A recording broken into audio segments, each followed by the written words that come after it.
Now on this channel, I don't really shy away from telling everybody that I really, really don't like the House of Lords. I want to see the House of Lords gone. I have been critical of the Labour Party for having previously said that they were all on board with House of Lords reform, and then stepped back from that and still said that they were happy to see people being put on honours lists and things like that, which is, of course, the famous, at this point, Starmer U-turn special that we have seen so many times now. I don't like the House of Lords. I think that it should go. I should be replaced by an elected chamber that can block legislation rather than just scrutinise and amend it. And I think the appointment system specifically for the Lords, in their wake of, cash for honours, which is something that was a massive scandal in the 2000s, we really don't have proper scrutiny, really and truly, of who gets appointed to the Lords in the wake of people that just Boris Johnson knew from his office being appointed, including two people under 30 with basically no experience and no genuine skill set that would make them good people to have in an incredibly important chamber of democracy that is used to scrutinise legislation. Like, what are these people bringing to the table? Very, very little. There is another House of Lords scandal brewing. Not only was Boris Johnson allowed to appoint a bunch of people to the House of Lords off the back of his resigning in disgrace after multiple scandals, including things like Chris Pincher and Partygate, on top of everything else that he's done. At least Boris Johnson was Prime Minister for 3 years. We are now getting another set of resignation honours from someone who was only Prime Minister for 40 days. So Liz Truss is being allowed to submit a resignation honours list to 14 names, although I will say one of this bit is very funny, and that at least 2 people have declined their honours, or at least one of whom has said would have been humiliated to have been selected and to have accepted one from Liz Truss. And I think I would be too, if I was being accepted from someone as embarrassing as Liz Truss,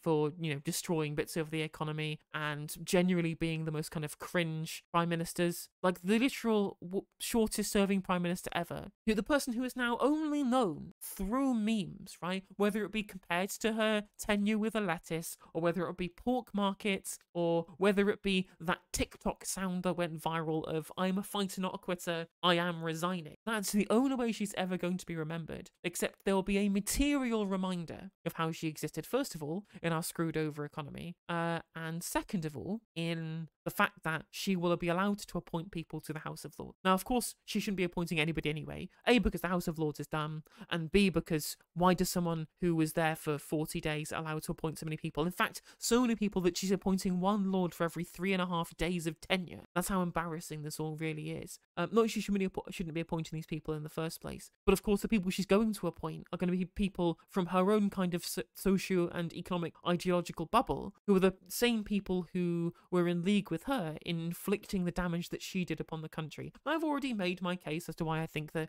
really and truly a lot of the things that we should be blaming are down to George Osborne rather than Liz Truss specifically. But she did do damage, right? The pension funds did almost collapse. That's a big thing, right? £60 billion worth of QE to stop the pension funds from going under. That's a lot of change in our economy very, very quickly, and the tanking of the pound and Chris Bernode betting against it on the whims of the kind of people that she's in bed with. This is all bad stuff, and she's obviously a bad prime minister, an embarrassing one at that, both globally and also nationally as well. So, off the back of that, I think there are, of course, plenty of people who are part of this who really are just being given cash for honours. Well, I don't know how else to describe this other than cash for honours. If you are a Conservative Party donor, someone who ran the Brexit campaign and her own Deputy Chief of Staff, either people who are getting added on there nepotistically because they just are good mates with the Liz Truss, or just people who give enough money to the Conservative Party to be put onto the honours list in response to that, right? Yet we're so used to the entirety of our halls of governance being an absolute cesspit of corruption that something that would have been a scandal like cash for honours was in the 2000s just gets completely ignored, right? We're so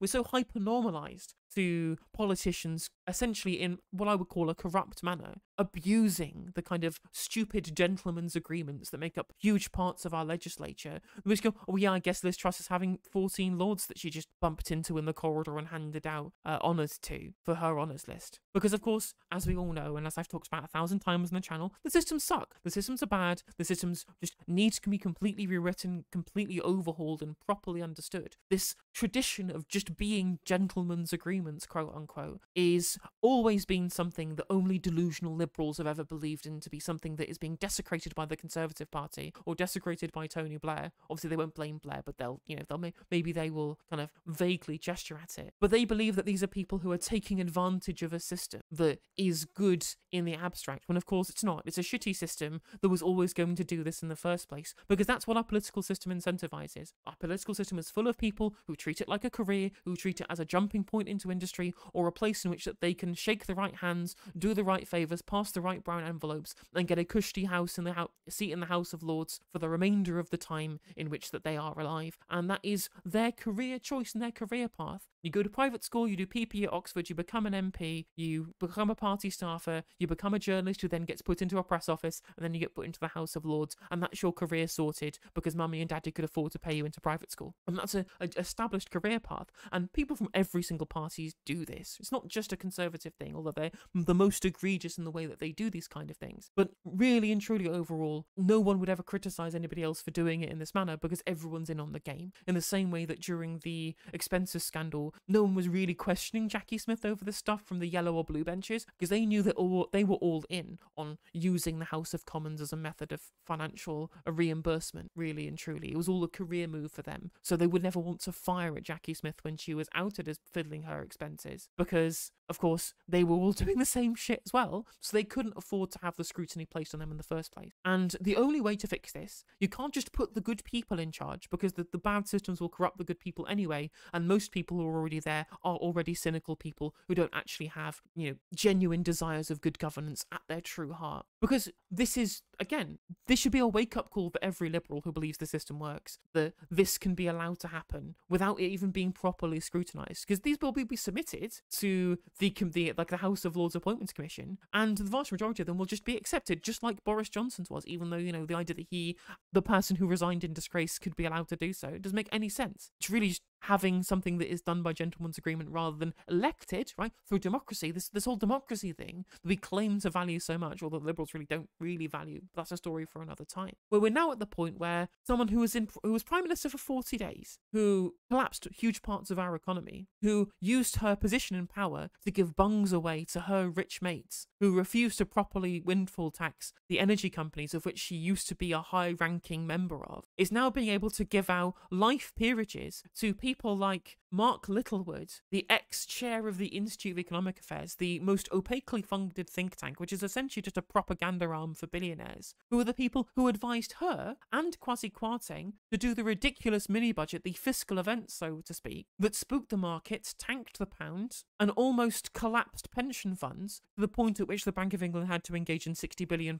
worth of quantitative easing to shore up these pension funds and buy back the government gilts that were going to collapse because of the massive spike in gilt yields as markets lost confidence in the government at the time. Because that's what happened. They just said, yeah, it's fine, you just do a fiscal event, no need for an OBR forecast, no need for any kind of treasury report on this, just go and do it, fine, who cares, everything will be fine, we'll just magic growth out of nowhere, when of course we've spent 13 years expecting the private sector to fulfill the lack of public investment, and they never have done. We're still the lowest investment country in the G20. And this was the person who advised them. Mark Littlewood, a man who was little more than a propagandist for the billionaires who pad his pockets with, ill-gotten gains. A man who has very little to prove in actual policy that's made any good in the world. In fact, quite the opposite. The architect of a mini-budget that crashed our economy can be, with very minimal scrutiny, be given a life peerage. It's a ridiculous system. It is absolutely ridiculous that we've got into this position in the first place. And it is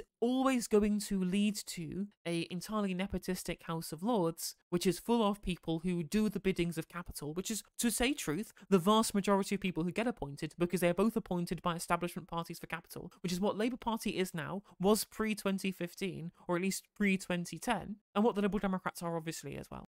Maybe you'll get a Natalie Bennett and a Jenny Jones every once in a while, a couple of SNP maybe, but really and truly, because of the kind of people who get into Parliament, the kind of people who become time MPs, the kind of people who are part of the political sphere, who do all the hand shandies in the back rooms to be able to get the good deals at the end of the day, all of these people are the custodians of capital. And Mark Littlewood may be an absolutely rancid individual, and I believe that he absolutely is so. He is responsible for so much bad things that's happened to this country. He is not the first scandal of an appointment to the House of Lords. He will not be the last. And the only way that you can fix this is through wide-scale systemic change and, quite frankly, abolishing the House of Lords and replacing it with an elected chamber. People who represent actual people through a democratic mandate are put there, and not people who are part of the political clique, because that's what it is. It's just like a high school clique of people who do each other favors for money, for influence, for power, for whatever it might be, to be able to further their own careers and their own ambitions at the expense of the country. And that's it. That's the whole problem here. And trying to say that we need to put better people in charge when the only real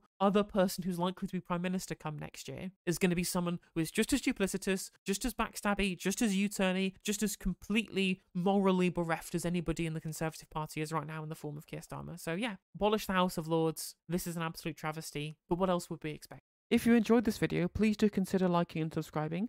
It does help out the channel and the algorithm. And if you click the bell notification icon, it will let you know when I go live and when I upload videos.